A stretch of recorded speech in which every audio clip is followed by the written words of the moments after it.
Data turagushimira imirimo itangaje wadukoreye, iyo wadukoreye nk'abana,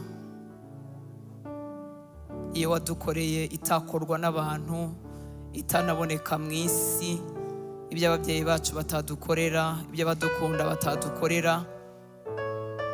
Wowe soko y'agakiza dufite, twarababariwe, amazina yacu yanditswe mu gitabo cy'ubugingo, ubutunzi bwacu ntibwari kubiduha. Nta gitambo, nta kuvuka heza, nta bupfura, nta bunyangamugayo, nta na kimwe cyari kuduhesha kubabarirwa, ariko watanze umwana wawe w'ikinege usohoza ku munsi w'umwami wacu Yesu Kristo. Tugarutse rero kwigira ku birenge byawe, mitima yacu igufitiye inyota, aho inyota yatakaye uyitwongere. Mitima yacu iri expectant, turagutegereje, dufite amatsiko, abayatakaje uyatugarure nyaguhora ku ngoma. Imitima yacu ifite ibyiringiro byinshi, iyo dushubije amaso yacu inyuma tubona urugendo rwaho watubereye wo kwizerwa nyaguhora ku ngoma. Ibyari umwijima wabicishije mu mucyo, ibyari binaniranye twabonye uhadutambutsa. Iyo dusubije amaso inyuma tubona ineza yawe, ibyo bidutera kugaruka aho uri dufite ibyiringiro ko n'ibyaba biduhagaze imbere uyu munsi nta kabuza, umunsi umwe igitondo kimwe mu gihe cyawe nyaguhora ku ngoma bizahinduka ikibaya tukambuka tugatambuka. Ndasenze ngo buri mutima wose uwuzuze ibyiringiro, uwuzuze kugutegereza, uwuzuze kuguhanga amaso, uwuzuze kutagira ahandi hantu wareba nyaguhora ku ngoma. Reka ubwiza bwawe bwuzure muri iyi sare, iki gitaramo ni icyawe nyaguhora ku ngoma. Nta mwana w'umuntu wadukiza, nta ndirimbo yadukiza, amagambo asanzwe udasutse mu mwuka wawe yahinduka amagambo asanzwe y'ubumenyi busanzwe, ariko ni wowe dushaka. Turashaka kubaho kwawe kwinshi ngo kwisuke mu mitima yacu, imitima yihebye yongera isubizwe mu ibyiringiro, utakubonaga yongera kubone. Wari ukingirijwe n'imiruho n'imibabaro n'agahinda, bimukinguruke akubone. Wari ukingirijwe n'ibyaha ntiyizere imbabazi zawe, bimukinguruke akubone. Wari ukingirijwe no guhaga n'ivutu ry'iyi si n'ibirangaza, bimukinguruke akubone nyaguhora ku ngoma. Wari ukingirijwe n'amaganya n'ibindi byose bitwibasira, bimukinguruka kubone. Ni wowe dushaka mwami w'abami, imitima yacu inyotewe wowe. Ngwino utwuzuze inyota y'ibyawe, ngwino uduhe gusa nawe nyaguhora ku ngoma. Ngwino wuzuze kubaho kwawe, ahacu habure, ibyacu bibure, ibyo tuzi bibure, hasigare wowe nyaguhora ku ngoma. Ubwiza bwacu, ibyubahiro byacu, ibyo udutiza, ubwoba bwacu, ikintu icyo ari cyo cyose gicishwe bugufi, maze izina ryawe ryonyine abe ryo rishyirwa hejuru mwami. Ni wowe dushaka. Kingura ijuru ku buzima bwa buri muntu wese, utwemerera abahungu bawe n'abakobwa bawe, ntagire n'umwe uba munsi y'ikirere cy'umuringa, ntagire n'umwe uba munsi y'ikirere gifunze, ahubwo ikirere kidukingukira nyaguhora ku ngoma kugira ngo yakire ibyo wamugeneye. Waraduhamagaye mwami, uratubwira ngo nitwegere intebe yawe y'ubuntu, intebe y'ubuntu, ngo tudatinya, ngo duhabwe ubuntu bwo kudutabara mu gihe gikwiriye. Ubuntu akeneye butandukanye n'ubwo nkeneye. Ndasenze mwami w'abami ngo buri muhungu wawe, buri mukobwa wawe abone ubuntu, ubuntu, ubuntu mwami bujyanye n'igihe ahagazemo, ubuntu rimwe na rimwe atanazi ko ari bwo akeneye. Ubuntu mwami, yo gusenga kwacu ni kugufi ngo kuko tutazi ibiri ku mutima wawe, ariko mwuka wera wa wundi utunihira iminsi itavugwa, kuko ari uzi ikiri ku mutima wawe data, aduhesha ubwo buntu buhesha buri muhungu icyo akwiriye mu gihe nk'iki, buhesha buri mukobwa icyo akwiriye mu gihe nk'iki ngiki nyaguhora ku ngoma. Haba ubwo dusaba tugasaba nabi, haba ubwo dusaba ibitujyana kure yawe, haba ubwo dusaba ibidutuza munsi y'ikirere gikakaye. Mwami turasenze ngo ubuntu bwawe buduhesha icyo dukwiriye nyaguhora ku ngoma. Amaso yacu akingukire kukumenya, imitima yacu igukunde kurusha uko twinjiye hano tugukunze. Unyigize imbere mu kugukunda kurutaho umwami w'abami. Iki gitaramo rero tuje kubwira ngo ni icyawe, kiguhesha icyubahiro, ibihakorerwa byose biguhesha icyubahiro, kumenyekana ku izina ryawe kube kwinshi mu mitima yacu. Urakoze data, nushimwe. Ni wowe nyiri ubwenge bwose no kumenya, ni wowe nyiri ubwiza butangaje, ntawe mugereranywa, ntawe mwegeranye, ntawe muhwanye mwami w'abami. Urihariye, urisa mu kwera kwawe, natwe watugize abawe tudakwiriye, utwigiza bugufi. Imbabazi zawe zituzana aho uri, maraso ya Kristo aduhesha kwemerwa. warakoze mwami. Ndagushimira rero twese wararikiye ibyiza utubikiye. Reka buri muntu wese yakira umugabane we. Wowe uzi kubivuga neza ugataha ibwina mu ndiba muri profonderi y'umutima w'umuntu. Ndasenze ngo utahe mu mitima yacu, unyigishanye n'ubwoko bwawe mwami. Umuhe package yanjye y'uyu munsi, umuhe package y'uyu munsi, ugere ibwina mu mutima, ugere mu mizi aho byapfiriye, abariho ukirizanya guhora ku ngoma.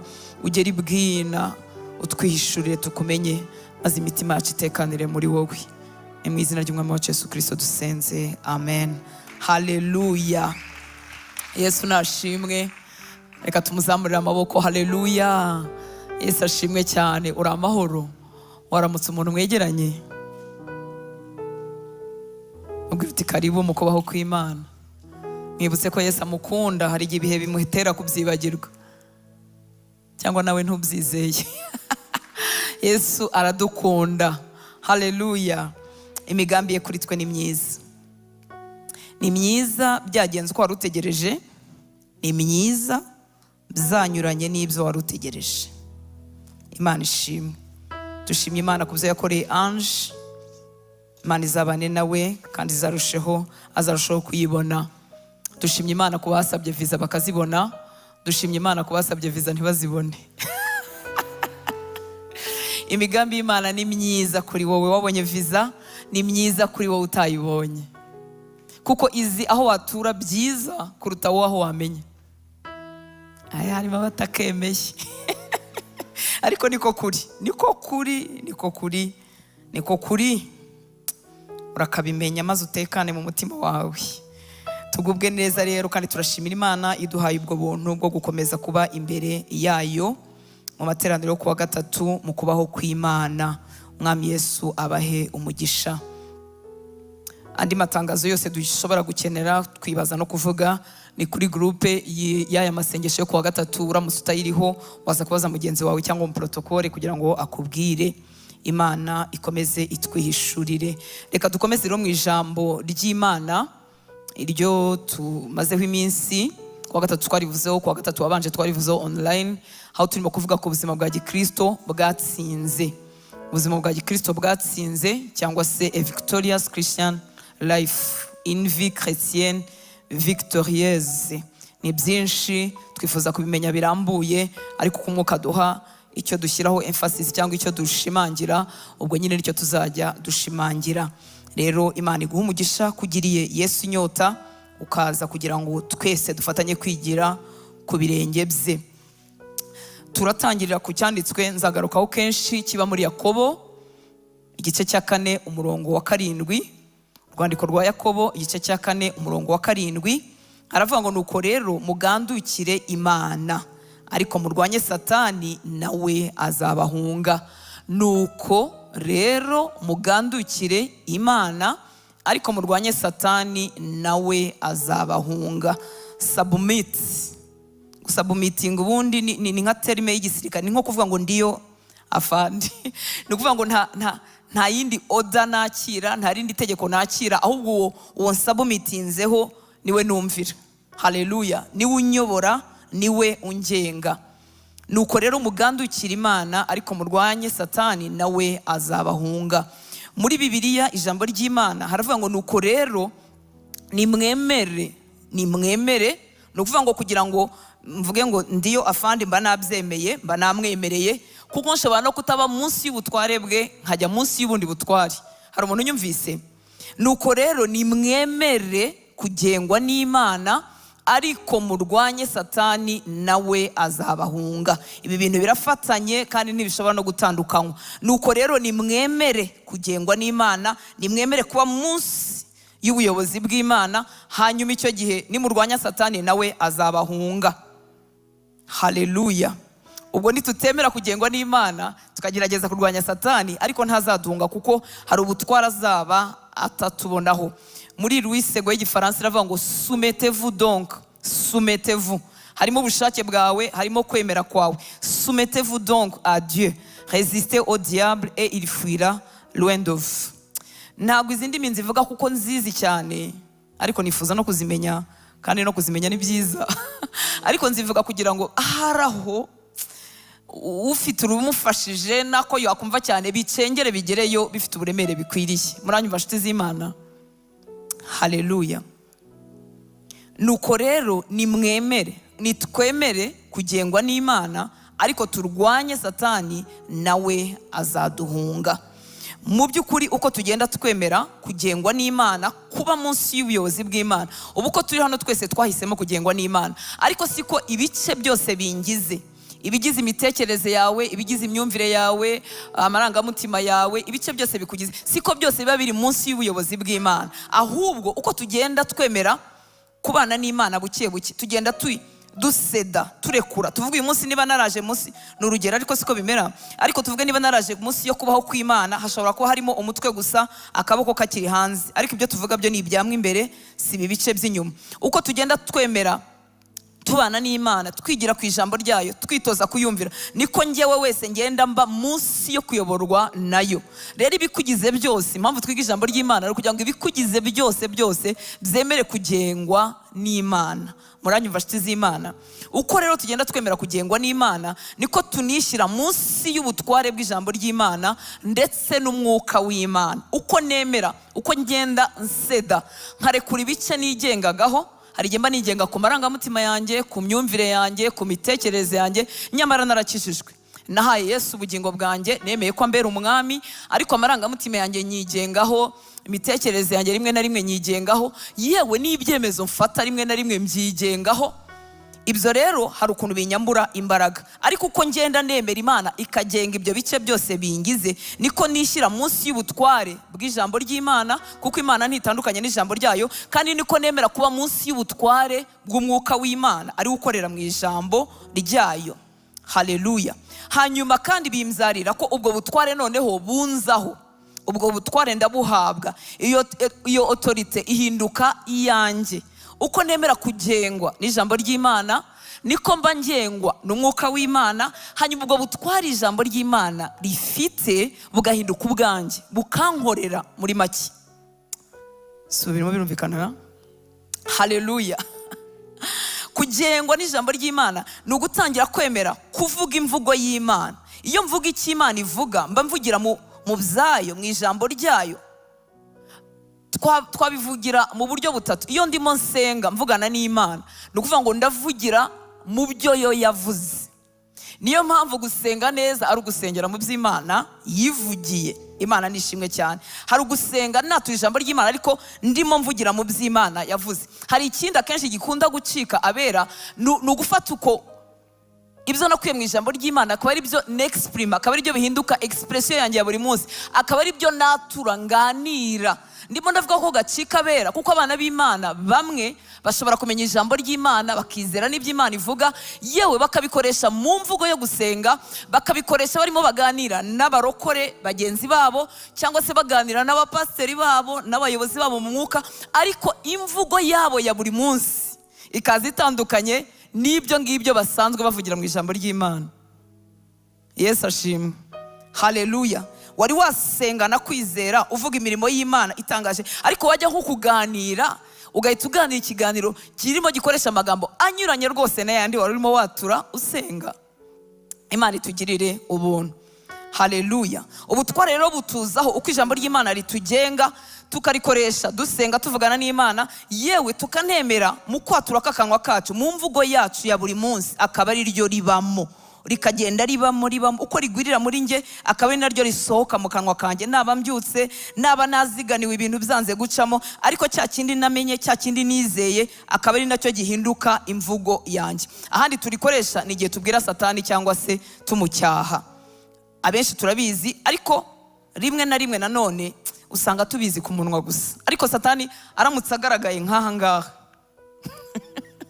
Yesu ashimwe cyane. Uwamucyahaga mu izina rya Yesu akavuga ngo ndakwirukana mu izina rya Yesu, Satani aramutse ahingutse koko akahaba, akaba atakomeza kuvuga ibyo. Yavugaga ati nabivugaga biri kure, ariko ibintu by'amadayimoni atangiye kuvugira Imana ibindinde. Bikagaragara ko ibyo bintu tuvuga biri ku munwa, ariko si byo tugira gute, si byo twizera. Iyo rero dukomeza kwemera kuba munsi y'ubutware bw'Imana, kugengwa n'Imana, ibyo bintu by'Imana, ijambo ryayo, ubutware bwayo, ubushobozi bwayo bigenda bitwuzura umunsi ku munsi. mwibuka ko turimo kuvuga ubuzima bwa gikristo butsinda. Imana nishimwe cyane. Haleluya. Umwuka rero wowe ubwe, kuko ari nawe wanditse aya magambo y'Imana, uko dukomeza kuyazana mu buzima bwacu, kuko tuba tuvuga ibyo we yavuze, araza akadufata ubutware bwe bugakorera muri twe. Imana nishimwe. Umwuka ubwe akomeza ayo magambo kuko tuba tuvuga ibye, hanyuma umwanzi agahunga. Uko nkomeza kwakira ijambo ry'Imana rikangenga, rikanyobora, muri make mba mvuga imvugo ya mwuka. Hanyuma iyo mvugo ya mwuka rero, Mwuka Wera arayiherekeza, arayishorera, bigatuma amagambo mvuga agira ubutware butuma wa Satani noneho ampunga. Imana ishimwe cyane. Hanyuma uko nkomeza kuvuga ibyo, yaba ibyo nibwira, yaba ibyo nganira, yaba ibyo mvuga mu gusenga, yaba ibyo mvuga mu gucyaha Satani, niko bimfasha kugira ngo ibinyoma bya Satani yuzuzaga ibitekerezo n'amarangamutima yanjye bigende bitakaza agaciro buhoro buhoro. Iyo nanone twemera kugandukira Imana, dusabumitinga ku Mana, mind yacu ari naho urugamba rubera rwo gutsinda no gutsindwa. Mind yacu cyangwa ibitekerezo byacu tubyuzuzamo ijambo ry'Imana, hanyuma imitima yacu tukayizuzamo gusenga. Haleluya. Dushobora gusabumitinga kugengwa n'Imana mu bikorwa. Ibikorwa byawe bikaba bitacyanduye cyane, bigenda bigororoka. Ariko mbibutse ko n'abantu b'imfura bataragira umwami mu buzima bw'inyuma hari igihe baba bafite ubuzima bugororotse ukuntu. Ariko reka nkubwire ko nukwemera kugengwa n'Imana. Iyo wemeye ko ijambo ry'Imana rihindura n'uburyo utekereza, ukajya uvuga uti yes, uyu ni Hortense, ariko Imana ivuga gutya. Nubwo numvaga bifite logique, hari igihe uba ubona ibintu bifite logique, biri raisonnable, bifite umurongo wa kimuntu w'umuntu w'umunyabwenge, ariko bikaba binyuranye 100% n'icyo Imana ivuga. Muranyumva nshuti z'Imana? Uba rero urimo kwemera kugengwa n'Imana. Ifashe mind yawe n'ubwenge bwawe wigiye mu mashuri no gutekereza kwawe kwiza kwakugejeje kuri byinshi, ariko ukabifata ukabishyira munsi y'ubutware bw'ijambo ry'Imana. Uba urimo witoza kumvira Imana kwiza kandi kuzakugirira umumaro. Imana nishimwe cyane. Bimwe rero mu byiza Imana yaduhaye harimo gutekereza, harimo kugira ubwenge. Hari igihe bifatanya natwe kurwanya Imana, kuko umurongo wawe, ubwenge bwawe n'ibyo wamenye n'umurongo bizakugejeje ku bintu byinshi kandi birimo umurongo. Niyo umuntu abirebera ku ruhande ababona bitomoye, ariko iyo waje munsi y'ubutware bwa Yesu, ibyo bintu byari bitomoye biri ku murongo by'ubupfura bwiza, hari igihe bifatanya nawe kurwanya Imana muri wowe. Hari iminsi yo gufata ibintu bifite umurongo, waganira n'undi muntu akavuga ati wi yes. Hari iminsi yo gufata ibyo bintu tukabishyira munsi y'ijambo ry'Imana. Ubwo Imana itabishyigikiye, nubwo abanyabwenge bose n'abanyamafaranga bose n'abatekereza neza n'abageze ku bintu barimo bavuga ngo yes, ariko bikaba binyuranye n'icyo ijambo ry'Imana ivuga, ni igihe cyawe cyo kwemera kujya munsi y'ubutware bw'Imana ukabishyira ku ruhande. Imana ishimwe cyane. Haleluya. Ni intambwe ikomeye kwemera gusabumitinga mind yawe, ibitekerezo byawe munsi y'ijambo ry'Imana. Hari ibintu Imana ikoresha kenshi byenda kumera nk'ubupfapfa. Igihe kimwe Imana yabwiye Dawidi, iramubwira ngo ntuzabare ingabo. Kubara ingabo hari ikibazo kirimo. Umuntu wese utekereza neza, w'umuyobozi w'igihugu, umwami w'igihugu, yagombye kuba azi umubare w'ingabo ze, izirwanira mu mazi n'izirwanira mu kirere, izirwanira ku butaka n'izirwanira hirya no hino, zirinda mu mihanda n'ahandi tutazi. Tubizanye mu mvugo y'uyu munsi, Imana ibwira Dawidi kutabara ingabo. Ibimubwirira iki? Kugira ngo Dawidi atazizerera ubutsinzi bw'ishyanga ayobora mu ngabo afite. Imana yabisabye Dawidi, ntabwo navuze ko bisaba abayobozi b'uyu munsi, ariko yabisabye Dawidi icyo gihe. Kubera iki? Uwiteka niwe witwaga Uwiteka Nyiringabo, Imana ibarwanirira. Haleluya. Imana yangaga ko babara ingabo ngo ejo batabona ari nkeya bakagira ubwoba, cyangwa babona ari nyinshi bakirara bagakura amaso yabo hehe? Kuwiteka, bikabatera kwiringira imbaraga zabo. Bukeye ngo Satani yoshya umutima wa Dawidi, hanyuma Dawidi abara ingabo. Ubu ntibyari ikibazo, kandi kubara ingabo nk'umwami wese wiyubashye byari birimo logique, ariko niba byari binyuranye n'icyo Imana yavuze, birabyara ikibazo byanze bikunze. Imana itugire neza, kari akagero gusa. Haleluya. Iyo rero turimo twemera gusabumitinga mind yacu, ibitekerezo byacu, tukabyuzuzamo ijambo ry'Imana, bizadufasha, kuko isi ndetse na Satani baduterera mu bitekerezo kuzana ikintu kiri negatifu mu bitekerezo byawe, kuzana ikintu kibi. Umurimo mubi wa Satani abiba muri mind yawe, akagenda abiba ikintu kiri negatifu, akabiba biba bimeze nk'akabuto gatoya, ariko kagenda kabyibuha kakazabyara umurimo wa Satani mubi mu buzima bwacu. Iyo rero wemeye kuba munsi y'ubutware bw'ijambo ry'Imana mu bitekerezo byawe, iteka umwanzi azakurasa, ntago azagutinya. Nta hantu tugera ngo igitekerezo kibi kibe kitagutera, ariko hari aho tugera tukaba dufite ijambo muri twe riri positif twahawe n'Imana, rihita risubizanya n'icyo gitekerezo cyadutse kiri negatifu kivuye kwa Satani. Ijambo rikatwuzura, tuba tumeze nk'abantu bafite ikiganiro mu mutwe wacu. Nagira ngo mbibutse ko ibitekerezo by'umuntu bitajya bishoma. Haleluya. Ubu n'ibindi byagiye hano, ubu harimo ibyagiye, harimo birimo kuvuga atari ko buri iyo yambara inkweto imeze gutya, harimo birimo bishaka visa kuvuga atari ko buri Imana yatabaye anje nanjye yantabaye. Ibitekerezo byacu ntago bishoma.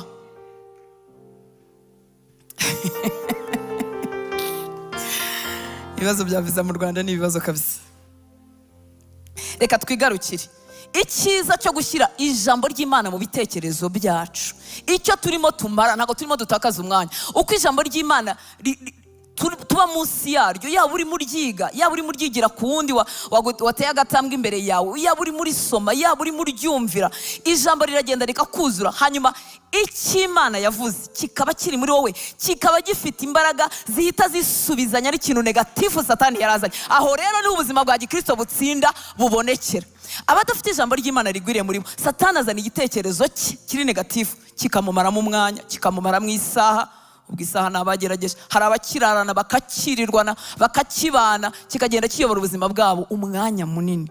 Kubera iki? Kuko ibitekerezo bye atabisubmitinze munsi yo kubaho kw'Imana, atemera ko ijambo ry'Imana rimuganza. Aho rero niho abakristo batsindirwa. Suko Imana yacu idafite imbaraga, suko icyo Yesu yakoze ku musaraba kidahagije, ariko muri mind yawe umwanzi araharasa ngo pafu, kigatindamo cyangwa kigahita kinyerera. Abafite ijambo ry'Imana riguriye mu mitima yacu, haleluya, kiranyerera kigatemba nk'amazi. Ibyo Yesu aduhumurisha bikaba byinshi kurusha ibyo umwanzi yarazanye.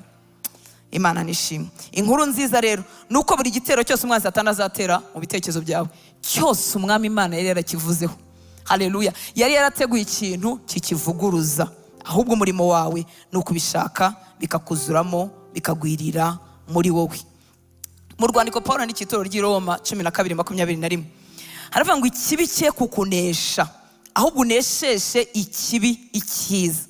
Igitekerezo cy'umwanzi nikigutera ikibi kikinjira mu bwenge bwawe, cye kukunesha, ahubwo unesheshe ikibi icyiza. Uyu murongo wavugaga ku bikorwa, ariko ndifuza kuwukoresha mu mitekerereze. Iyi gitekerezo kibi kiguteye, wibuke ijambo ry'Imana rikivuguruza, wibuke isezerano ry'Imana, wibuke ubwizerwe bw'Imana, wibuke imbabazi z'Imana, wibuke imbabazi za Yesu zakugezeho udakwiriye. Ikibi cye kukunesha, ahubwo unesheshe ikibi icyiza.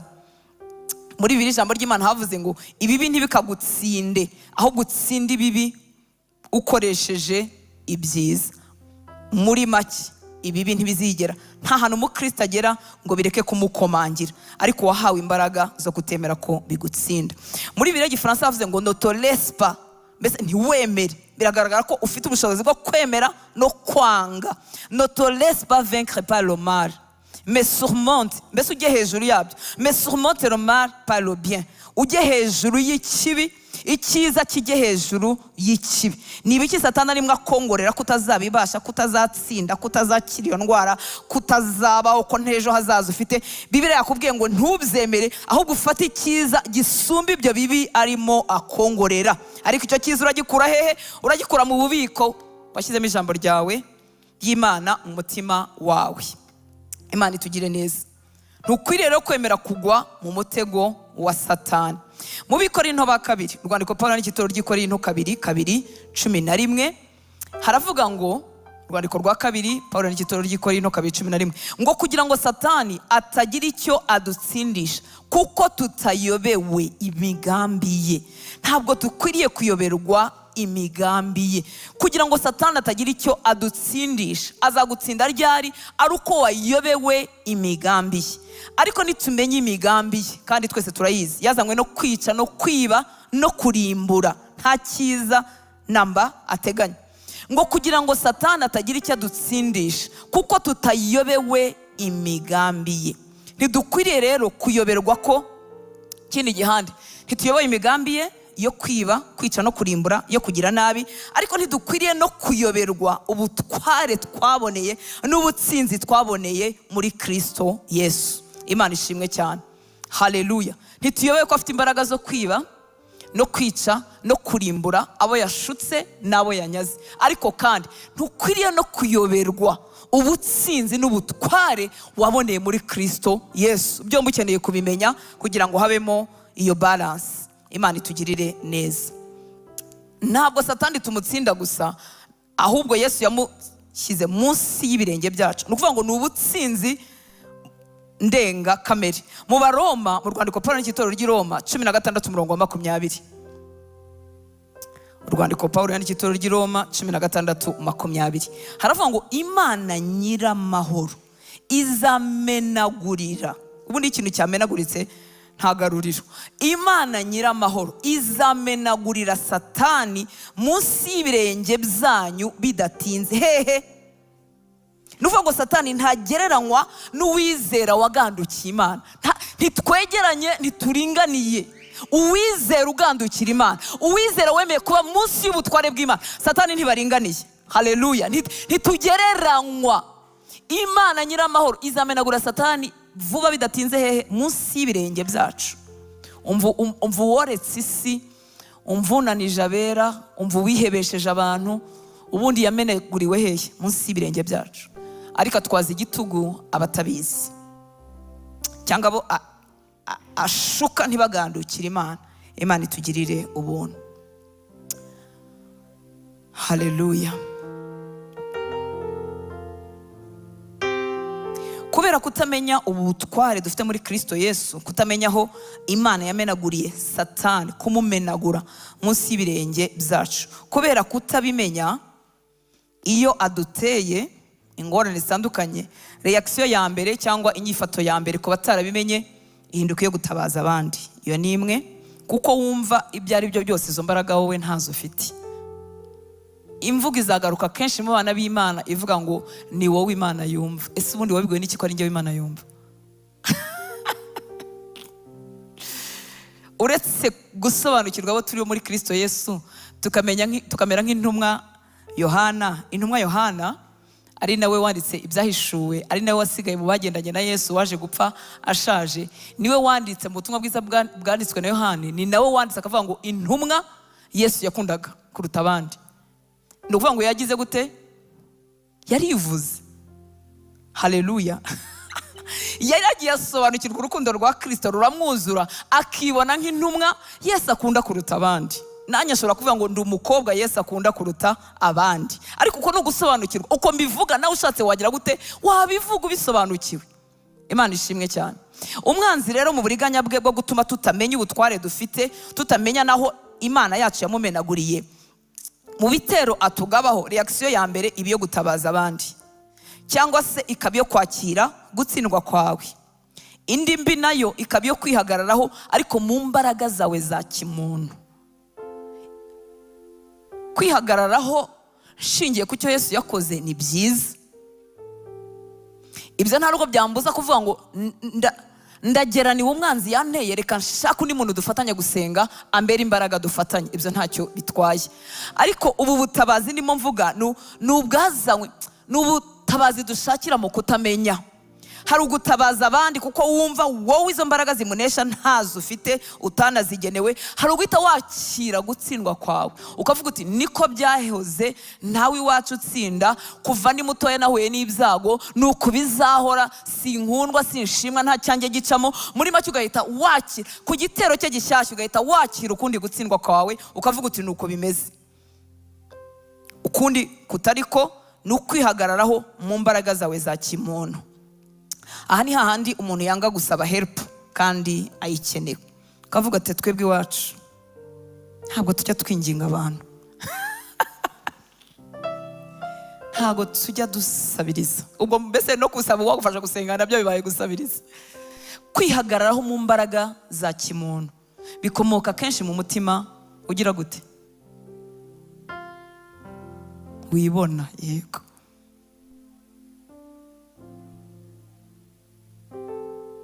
yewe sinjya ntabaza, nta muntu, sinjya nshaka abantu. Ubwo iyo udashatse abantu ushaka ibiki? Ko ubuzima bwacu bugizwe no gushaka abantu.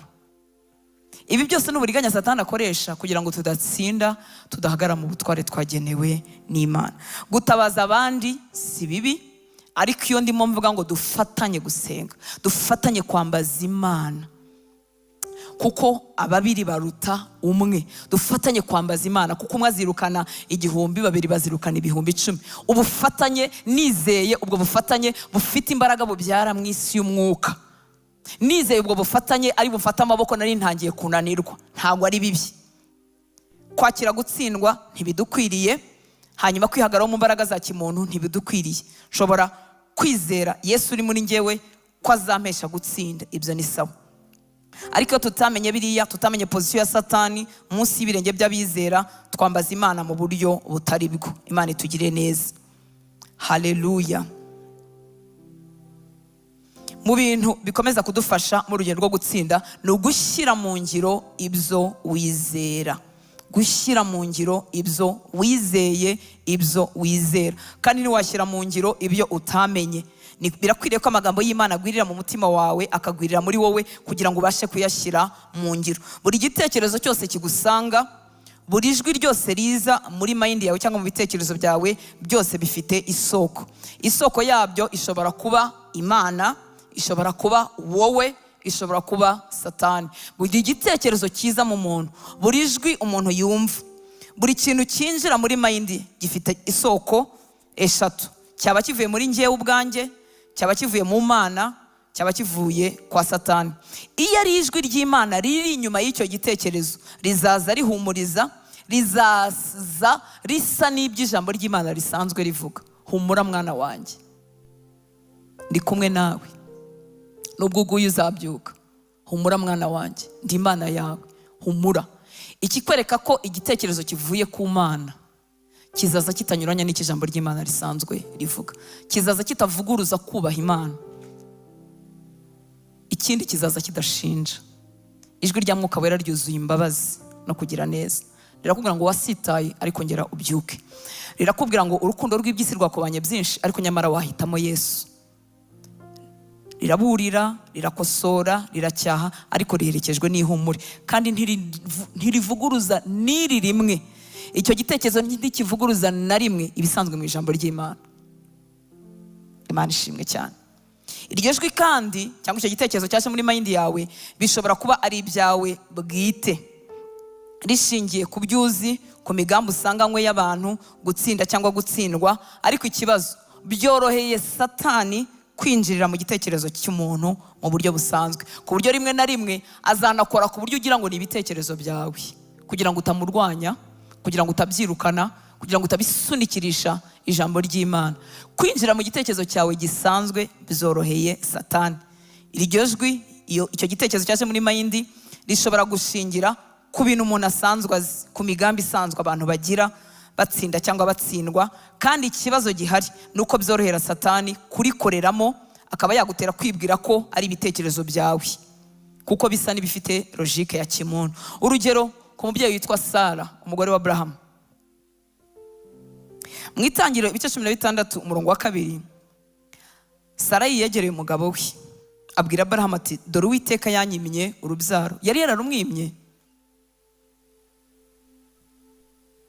Bamwe barabyemeza abandi bakabihakana. Sara yabwira Abrahamu ati, dore Uwiteka yanyimye urubyaro. Ntabwo yari yararumwimye, hari habayeho gutindaho gato, kuko Imana yaratinyutse irandika mu ijambo ryayo ngo igihe Uwiteka yavuze kigeze, ngo igihe cy'Imana kigeze, ngo Sara yabyara umuhungu. Kirya cyari igihe cy'Imana kuri 90 n'ingahe? 9. Yewe igihe cy'Imana we. Sarayi rero mu bwenge bwe, mu bitekerezo bye, ariko Satani agiye gukoreramo kandi atabizi, ngo Sarayi abwira Abrahamu ati, dore Uwiteka yanyimye urubyaro. Murumva bidafite logique? Birayifite. Umuntu wize rwose kuri 99 ni ibintu bizumvikana. Imana yagize gute? Yararumwimye. Ni ibitekerezo byande by'umuntu, bihumekewe cyangwa bifite inspiration ya hehe? Ya Satani, kubera akaga bigiye guteza. Ngo ndakwinginze, yarinze no kumwinginga, ndakwinginze gira umuja wanjye inshoreke, ahari nazabonera urubyaro kuri we. Aburahamu yumvira Sarayi. Niyo mpamvu Bibiliya yatubwiye ikintu akenshi dukunda gushyira ku bandi, ngo havumwe uwiringira umwana w'umuntu. Iteka iryo jambo rije ntuhita wumva ari ukwiringira abandi bantu. Nuko namaze imyaka ndifata kugeza igihe namenye ko mu bantu batarabo kwiringirwa nanjye ubwanjye ndimo. Haleluya. Bibiliya nivuga ngo havumwe uwiringira umwana w'umuntu. Muri make n'ibitekerezo byawe, kuko nawe uri umuntu, si ibyo kwiringirwa. Imana ntiyabimye umwana iteka ibabwira ko bazabyara, ikabasaba gutegereza. Yesu gutegereza biravuna, biragoye pe. Imana igiduha ubuntu twambuke. Imana nishimwe cyane, ariko Imana ntiyigeze ibima umwana. Avumwe uwiringira gutekereza kwe kuko bimuzanira ingorane. Ibintu rero Sara avuga bifite umurongo, bifite logique, birafatika, ariko ni ibya Sara. Kandi Satani kuhita biprofita akabyinjiriramo biramworoheye, akabatesha umurongo Imana yari yarabageneye. Imana itugire neza. Reka turebe urundi rugero rw'abatasi 10. Babatasi 10, mazina yabo tutakeneye kuyafata mu mutwe nubwo yanditse muri Bibiliya, kuko batuzaniye inkuru z'incamugongo. Kubara 13, reka dusome 31 tugeze kuri 33. Igitabo cyo Kubara 13, 31 kugeza kuri 33. Ngo maze abantu bari bajyanye nawe baravuga bati ntitwabasha. Ubwo Kalebu na Yosuwa bavuze byiza, hanyuma abantu nabo babafashe ijambo, baba abatasi 10, abasipayi 10. Ngo maze abantu bari bajyanye nawe baravuga bati ntitwabasha. Ntitwagira gute? Ntitwabishobora. Ntitwabasha kuzamuka ngo turwanye abo bantu kuko baturusha amaboko. Umuntu ukurusha amaboko ntiwamurwanya ngo bishobore. Ibyo bintu ni logique ya kimuntu, ntibyumvikana, biri ku murongo, biri mu bwenge. Ntitwabasha kuzamuka ngo turwanye abo bantu kuko baturusha amaboko. Babarira Abisiraheli inkuru y'incamugongo, igihugu batase, bati igihugu twanyuzemo tugitata ni igihugu cy'umwiryane, kandi abantu twakibonyemo bose ni barebare. Muri make ni ukuri kuvanze n'ibinyoma, ni ukuri kuvanze, ni ukuri kw'abantu gutandukanye n'ukuri kw'Imana. Abantu twabonyemo bose ni barebare, ibyo byari ukuri.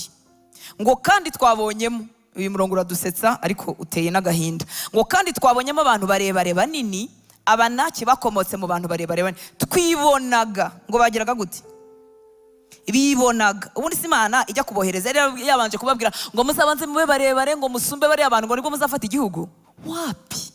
Irihagije mu mbaraga zayo, irihagije mu bushobozi bwayo, idashingiye ku bwanjye. Twibonaga, mind yakiriye, ibitekerezo byakiriye, amasomo ya Satani yabafashe byiza. Twibonaga tubamezeho nk'inzige, nabo bakabona. Iki cyo kiratangaje. Muribuka ko batigeze bavugana? Umutasi ntaganira no bagiye guteta, ariko babibonye ibyo babonaga. Nabo bakabona tumeze nkazo. Twibonaga tumeze nk'inzige, nabo nubwo twabareberaga tubacunga, ariko twabibonye babonaga tumeze nkazo. Mind, gutekereza kwa muntu, niho atsindira, niho atsindirwa. Ntitwabasha. Imana umuremyi w'ijuru n'isi, wabakuye muri Egiputa, akoze ibitangaza bikomeye imbere ya Farawo. Babonye inyanja itukura icikamo kabiri, babonye amaboko y'Imana akomeye muri Egiputa abakurayo. Iyo Mana nibabwiye ngo mugende mujye i Kanani, ni Imana yabibabwiye. Imana twari tuzi ko bayibonye, bayimenye, ariko kumenya kwa muntu kuratinda. Niyo mpamvu ibitekerezo byawe ukwiriye kubipompamo ijambo ry'Imana, kuko birashukana. Ngo umutima w'umuntu urashukana, ntiwizera gukira. Barimo baravuguruza iby'Imana yababwiye. Ntitwabasha kuzamuka ngo turwanye abo bantu kuko baturusha amaboko. Iyo Imana ivuze ngo mugende muzabishobora, muzagera. Hanyuma ibitekerezo byanjye bikambwira ngo sinabishobora, sinagerayo. Ni ibitekerezo byanjye kandi bisa nkaho birimo logique, ariko umwanzi arabibashe kwivanga n'ibitekerezo byawe, ntunamenye ko ari umwanzi. Iyo utamenye ko ari umwanzi rero ntunamurwanya, urabyakomodetinga, kabihobera. Yes, yego rata utanse wozi gukoresha ubwenge, kabihobera. Uti yego rata wushyiramo logique, gusa urabona Kigali imeze ite? Imana itugirire ubuntu. niyo mpamvu ibitekerezo byawe atari ibyo kwizerwa, ariko icyo Imana yavuze nicyo kwizerwa. Gera mu itangira kikagera mu iherezo kizahoraho. Iri jambo ntirikeneye ko barya updatinga. Iri jambo ntirikeneye ko bongera bakaryigaho bakarisubiramo. Iri jambo ritambuka ibihe n'ibihe, rikora mu bakera rigakora mu banone. Niba Yesu atari yagaruka rizaba rigikorana nyuma yacu. Ririmo iby'ubuzima byose. Umwanzi arabizi, niyo mpamvu yanga ko rigwirira mu mutima wawe, kuko nirigwira mu mutima wawe ntazaba kigushoboye. Ntitwabasha ibi bintu, ntitwabikira. Aya niyo maherezo yacu, turapfuye turashize, ntibizigera bikunda. Kubera iki? Kuki bitazigera bikunda? Bishingiye mu mbaraga zanjye. Ariko niba bishingiye mu mbaraga z'umuremyi w'ijuru n'isi, uwaremye byose, ufite isi mu kiganza cye, ubasha guhamagara no mu busa, mu busa, mu busa, ngo ahamagara ibitariho nk'ahari ibiriho. Ntakeneye masiyeri poromiye, ntakeneye imbaraga zanjye ngo azihereho, ahamagara mu busa. Haleluya. Umukristo utsinda, ubuzima bwa gikristo bunesha, nubwemera gufatira ijambo bukaryuzuza muri wowe, rikajya risubizanya n'ibihe. Muri make waba uri muri bano sipayi 10, bano batasi 10, wagera ukabona abanaki ni barebare, ukabona ni banini, ukabona imidugudu yabigoteshejwe amabuye, ukavuga nka Yosuwa na Kalebu, ukavuga uti niba Uwiteka twishimira, nubwo aba bantu bakomeye tuzabamanyagura nk'imitsima. Haleluya. Ntabwo Yosuwa na Kalebu bigeze batabona ubunini bw'aba bantu, ntibigeze batabona imidugudu yabo kwigoswe n'amabuye, ntibigeze babona ko gufata uwo mujyi byoroshye, ariko biringiye nde? Uwiteka Imana. Haleluya. Umwanzi n'umuriganya azi ahakora, agafata aho watinze akabibyaza umusaruro wo kukubasha. Mwibuka ko Sara ntago twabikinisha, Sara yari atinze mu bugumba, yarabutinzemo kugeza aho Sara ubwe akoze inama nawe ubwe. Murabizi ari umuntu akora inama nawe ubwe, namwe mujya mukora inama namwe ubwanyu. Sara ubwe n'ibitekerezo bye nawe ubwe yikoresheje inama, akurikije gutinda kw'ikibazo cye, yakira neza ko Imana itashobora kumuha urubyaro. Nubwo yabivuze ikabibwira Abrahamu kuva kera, ikongera ikabivuga, ariko ubutinde bw'ingorane bugamburuje Sara. We n'umutima we bemeza ko Imana itakigize gute? Itakibishoboye. Umwanzi rero azakoresha aho utinze n'ingorane igutinzeho kugira ngo akwemeze ko ibyo bintu bitazigera bikemuka. Aba batasi nabo mubibuke, batinze mu bubata muri Egiputa, bavutse bumva ububata bw'imyaka 100 n'irenga. Nubwo biboneye n'amaso ibitangaza by'Imana, ariko bisa nk'ibitaratinze mu bitekerezo bya. Niyo mpamvu nshuti y'Imana, iyo urimo gushyira ijambo mu mutima we ntago urimo gutakaza umwanya. Niyo mpamvu Satani arabizi, azarikurinda, azakubuza kuryumva, akubuze kuryumva. Nadashobora kukubuza kuryumva, azadutera twebwe duhagarare hano imbere tuvuge ibyacu, tuvuge ibintu by'urwenya, ibintu bidakiza, ibintu biraho. Kuko azi neza ko nirigera mu mutima wawe zizakubakamo ubushizi bw'amanga, rikagusobanura icyo Yesu yakoze, ukamenya ko uri umuragwa uraganwa na Kristo, ukamenya ko iwanyu ari mu ijuru, ukamenya ko amaso y'Imana atakuvaho, rizakuzuza ubushizi bw'amanga. Ujye ugenda wemye nkaho uri umwana w'umuntu utwara igihugu gikomeye ku isi. Haleluya. Umwanzi azarwanya ko rigwa mu mutima wawe, niriguyemo bizamera nka wa mugani, azamakinga sure ko ritahatinze. Nirijya gusa nk'iritahatinze, azamure ya mahwa y'amaganya yawe ya kera. Navutse nabi, wacu ntibankunze, dore nararushye, nize nabi, nta kintu na kimwe njya nkora ngo mpite nkibona. Murabize ayo magambo ava kenshi. Hari abantu umwanzi yibandaho ku buryo nta kintu na kimwe ajya akora rimwe. Yakoze perimi ayibona ageze ku nshuro ya 20, iyo agiye gukora diplome yo wa 6 atsinda ku nshuro ya 8, iyo agiye gushaka ubukwe bwa mbere burabanza bugapfa, akarongorwa nko ku mugabo cyangwa umugore wa 7, iyo agiye kubyara birabanza bikanga. None Satani akegeranya ibyo bintu byose akakwereka ko rwose bitazigera bikunda. Gutinda kw'ibintu ntibivuga guhera. Haleluya. Nabonye iyo tuje mu kumvira Imana, iyo tuje mu butware bwa Yesu, iyo twemeye kugengwa n'Imana, amarira yacu Data yabyaza umusaruro, ayabyaza umutima wizeye, ayabyaza ibyo tuzakomeresha abandi, akuramo icyubahiro cye. Iyo umuntu aje akavuga ati ndashima Imana ko nakoreye perimi nkayibona, tukoma mu mashyi. ariko yaje akavuga uburyo byatinze n'uburyo byamukubise. Dukoma mu mashyi kuko n'abandi bazibuze hagati muri twebwe duhita twumva ko bizakunda. Data akabibyazamo icyubahiro.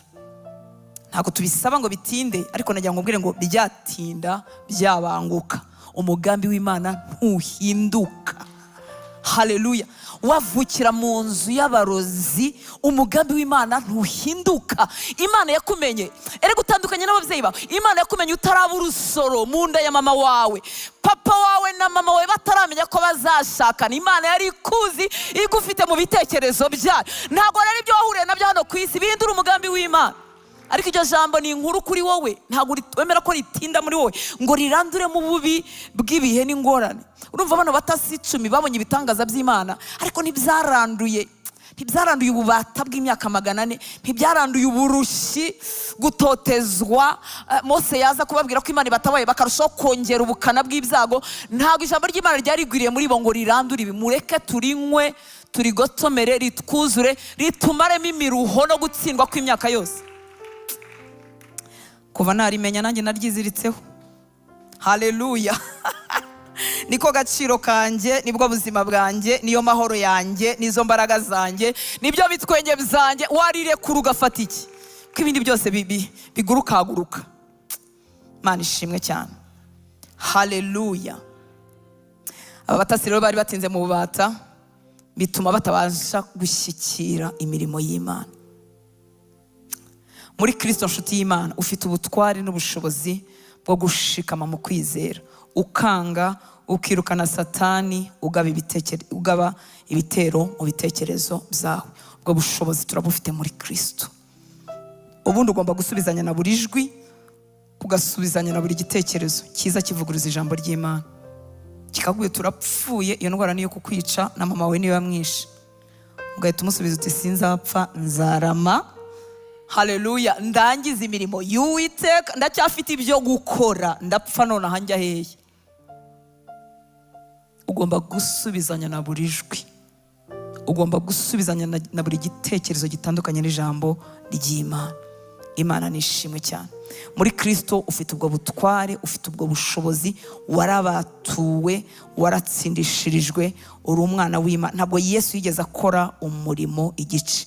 Uri umwana w'Imana. Ubutsinzi bwa Yesu ku musaraba ni wowe yatsindiye, ni wowe yatsindiye.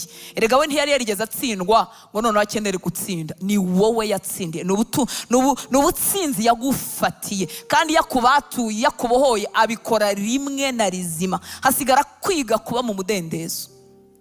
Niyo mpamvu uyu muntu yabaye muri gereza igihe kirekire, ubundi yasohotse hanze yagombye kumara igihe yiga kuba mu buzima busanzwe. Twabaye imbohe za Satani igihe kirekire, tumaze gukizwa. Umurimo dufite inahangaha mbere yuko tuzajya mu ijuru, n'ukwiga kuba mu buzima bw'umudendezo w'abari muri Kristo Yesu. Yohana 8:36 aravuga ngo nuko umwana nababatura muzaba mubatuwe by'ukuri. Umwana nababatura, umwana nababohora, muzaba mukuwe mu buja by'ukuri byuzuye. Imana ishimwe cyane. Haleluya. Haleluya. Satani rero we n'ingabo ze barabizi ko wabohowe, ndetse bibatera n'ubwoba, ariko bifuza kugufatirana huti wowe utarabisobanukirwa ngo utangire kubigenderamo. Iyo umuntu yakijijwe, yatsinzwe mu mutima we, akamenya ko ari umunyabyaha utakwikiza, agahindukira akakira imbabazi z'Imana, akizera icyo Yesu yakoze ku musaraba, mu ijuru barabimenya, hakaba umunezero mwinshi. Ikuzimu barabimenya, Satani n'ingabo ze n'aba agenti be babi wacu barabimenya, akavuga ati habaye ishyano, urutasi utaragombaga gukizwa yakijijwe. Muri 98 ishyano ryabaye, barabimenya. Haleluya. Icyo bakora ni ukugufatirana vuba, utaramenya ibiri muri package y'agakiza, utaramenya ibyo wahawe muri Kristo, bakagufatirana vuba, kuko barabizi ko umunsi wabimenye uzaba ubacitse burundu. Ukora niko abana b'Imana bakizwa, ariko batamenya ibyo bahawe muri Kristo Yesu. Umwanzi agahora bagaraguza agati, ariko ubundi Satani umuteye ubwoba. Kuki umuteye ubwoba? Si wowe n'ubwiza bwawe n'igihagararo cyawe, si wowe n'amashuri yawe, ahubwo ararunguruka akabona uri muri wowe. Wamutsinze ku musaraba i Golgotha, utarigeze akora icyaha, yamubona kuri wowe, yabona amaraso ye kuri wowe, agahinda umushyitsi. Yakobo 2:19 aravuga ngo wizera yuko Imana ari imwe rukumbi, ibyo ni byiza, ariko abadayimoni nabo barabyizera bagahinda imishyitsi. muri make iyo umuntu yakijijwe yahuye na Yesu, kuzima ibibonye akaga, isigara yibaza ngo uyu noneho tuzamutangirije iki. Bakamara igihe bakwigaho, bakavuga ati yatinyaga iki, yajyaga atsindwa n'iki, iwabo n'ibiki byabatsindaga, ngo tubimugarure tubimwuzuza imbere, agume ngo akomeze yibwire ngo aracyari munsi yabyo kandi yaravuyeyo. Imana itugirire ubuntu. Haleluya, haleluya. Iyo umuntu ahinduriwe shebuja akava munsi y'ubutware bwa Satani akegurirwa Yesu, bo baba babibonye ariko bakora ibishoboka byose ngo atazigera amenya icyamubayeho n'agaciro gakomeye k'ibyo yahawe muri Kristo Yesu. Imana itugirire ubuntu. Kubwo impamvu z'umwanya tuzakomeza ubutaha. Twari tugiye kuvuga uburyo Satani n'abadayimoni bari powerless, batakaje agaciro, ariko reka mvuge kuri iki.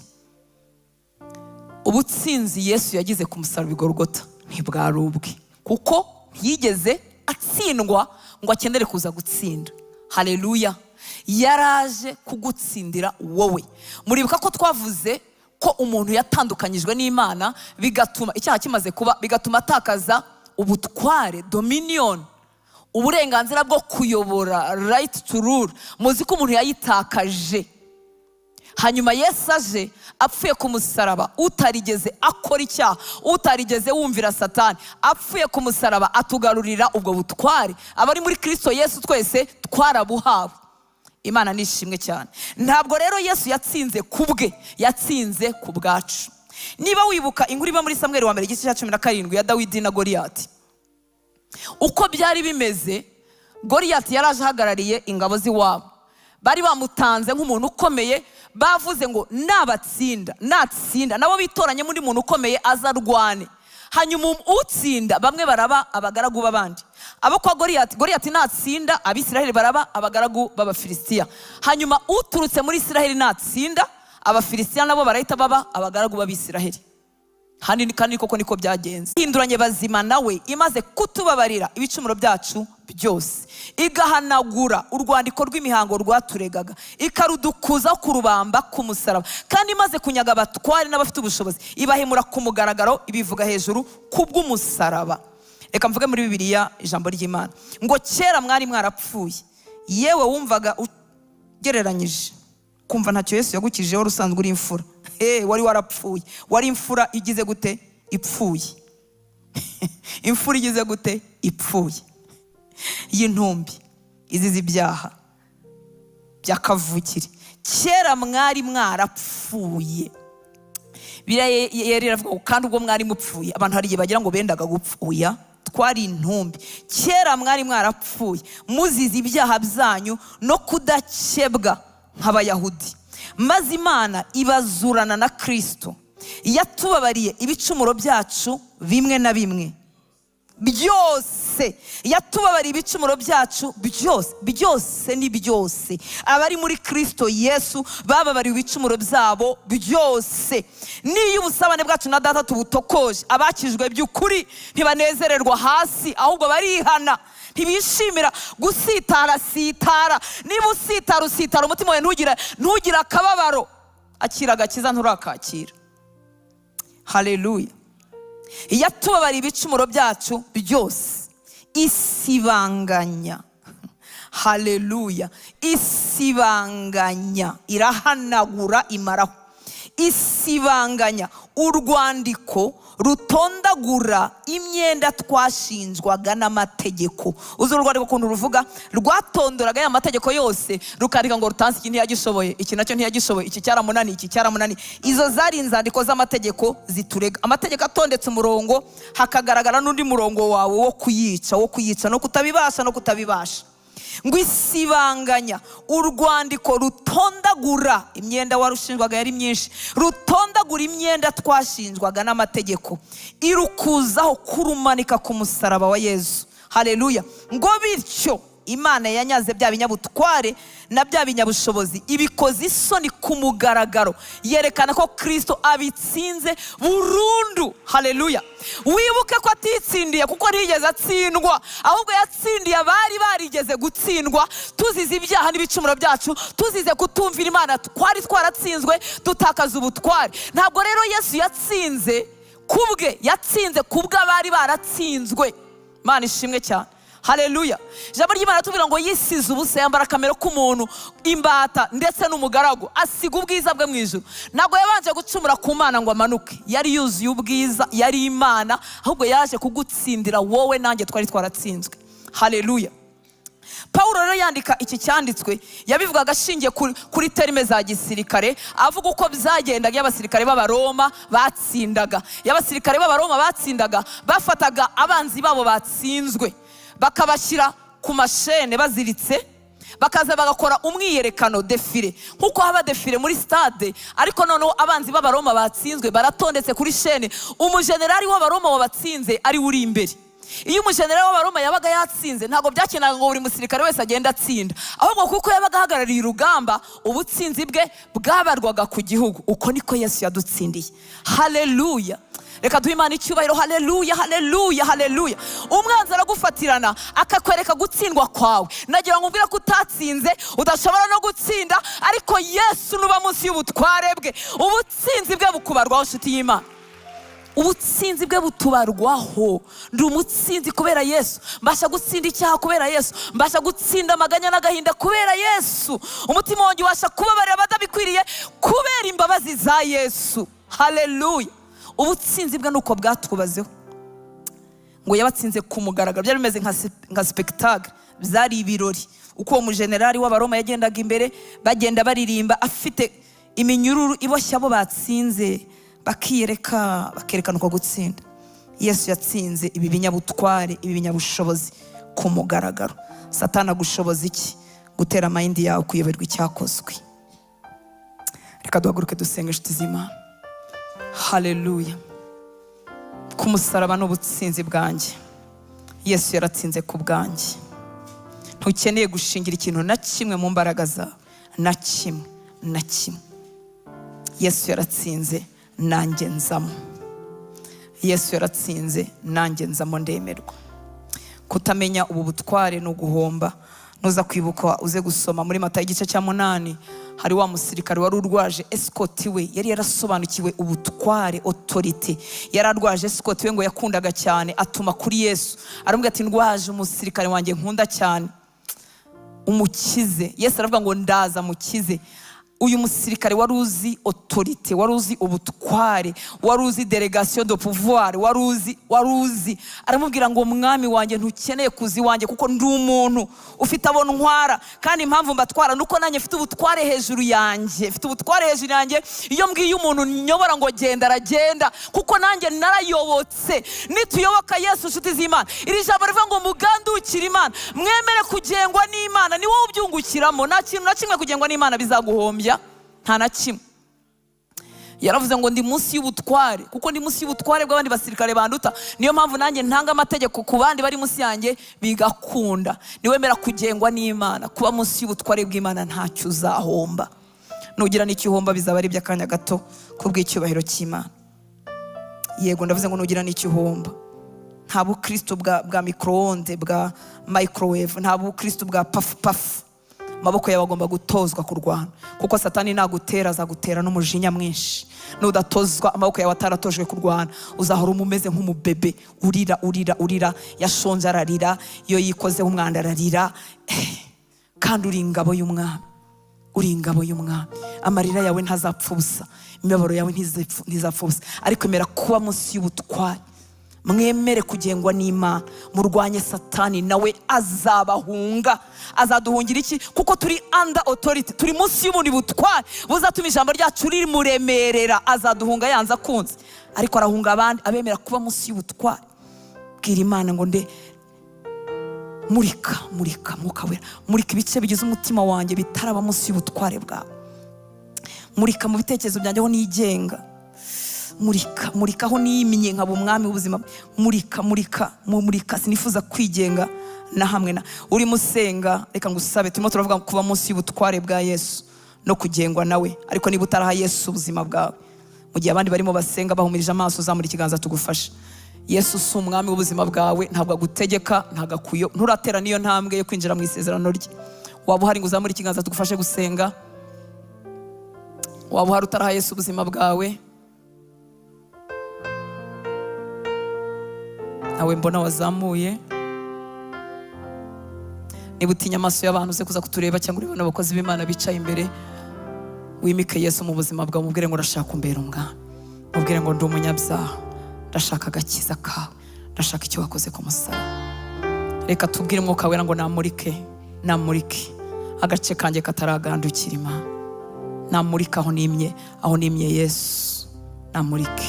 Mwuka Wera turaguhamagara uyu mugoroba, turaguhamagara mu buzima bwacu, ngwino wowe urondora mu mitima yacu, wowe umurika hatabona. Tugusabye imbabazi mwami w'abami aho tutakugandukira, tugusabye imbabazi aho twakwimye mind yacu, twakwimye ibitekerezo byacu byuzuyemo amakuru y'isi kuko niyo dutindamo, byuzuyemo ibitekerezo by'abantu kuko duhora twumva ibyo abantu bavuga ariko tutumva icyo uvuga. Utubabarire mwami w'abami, utubabarire mwami. Gutinza amaso ku bitagira umumaro bikatwuzura, gutinza amaso ku biteye ubwoba bw'iyisi n'ibidushidikanyisha, gutinza amaso ku bitekerezo byacu, ijambo ryawe ntirigire umwanya mu mitima yacu. Utubabarire Mwuka Wera, ngwino umurike mu mutima wa buri muntu wese, murika mu mutima wa buri muntu wese, murika mu mutima wa buri muntu wese, murika mu mutima wa buri muntu wese, kugira ngo akurwe munsi y'ubundi butware butari wowe mwami w'abami. Utubabarire aho twimitse ubwoba bigatuma duhinduka imbata y'ubwoba, utubabarire aho twimitse amafaranga tugahinduka imbata y'amafaranga, utubabarire aho twiyimitse ubwacu tugahinduka imbata y'imitekerereze yacu, ijambo ryawe ntirigire umwanya mu mitima yacu. Utubabarire aho twimitse imibiri yacu tugakorera gusa kuyinezeza, nubwo twaba tukubabaza tugahitamo kuyinezeza. Utubabarire mwami w'abami, amaraso yawe atwuhagire, amaraso yawe atweze. Mwuka Wera tugusabye ubuntu muri uyu mugoroba, tugusabye ubuntu. Muzamure amaboko musaba ubuntu, ubuntu bwe burahari budushoboza, ubuntu bwe burahari budushoboza gutsinda. Tugusabye ubuntu mwami w'abami, tugusabye ubuntu bwo kubasha gutsinda. Utinze mu kintu gitinze kandi kibabaje umutima we, umuha ubuntu bwo kuharenga mwami w'abami, umuha ubuntu bwo kuhatambuka. Ufite umugozi w'icyaha runaka, umuha ubuntu umugozi ucike, umuha ubuntu bwo kunesha mwami w'abami, umuha ubuntu mwami w'abami. Aho tutabasha kugandukira ibitekerezo byacu tugasanga byadutegetse, twatwawe n'amarangamutima yacu, turasaba ubwo buntu mwami w'abami, turasaba ubwo buntu mwami, turasaba ubwo buntu ku buzima bw'umuntu wese. Ubuntu bwawe bugwirire mu mutima we, ubuntu bwo kukwiringira, ubuntu bwo kukurebaho wenyine, ubuntu bwo kuguhanga amaso, ubuntu bwo gutandukanywa n'ibitagira umumaro, ubuntu bwo gutandukanywa n'ibihendo bya Satani, ubuntu bwo kukugandukira mwami w'abami. Wibonera abahungu bakugandukira, wibonera abagabo bakugandukira, wibonera abasore n'inkumi muri twebwe bakugandukira, wibonera abamama bakugandukira, wibonera abagore bakugandukira mwami. Duciye bugufi munsi y'ubutware bwawe, tuje kukubwira ngo twemeye kugengwa nawe, twemeye kuyoborwa nawe, dusaba umitinze ku butware bwawe nyaguhora ku ngoma, kugira ngo ibyo ushaka bitwuzure, ibyo ushaka bitwuzure. Utwibutse ubutsinzi waduhesheje ku musaraba w'i Golgota, ibinyabutware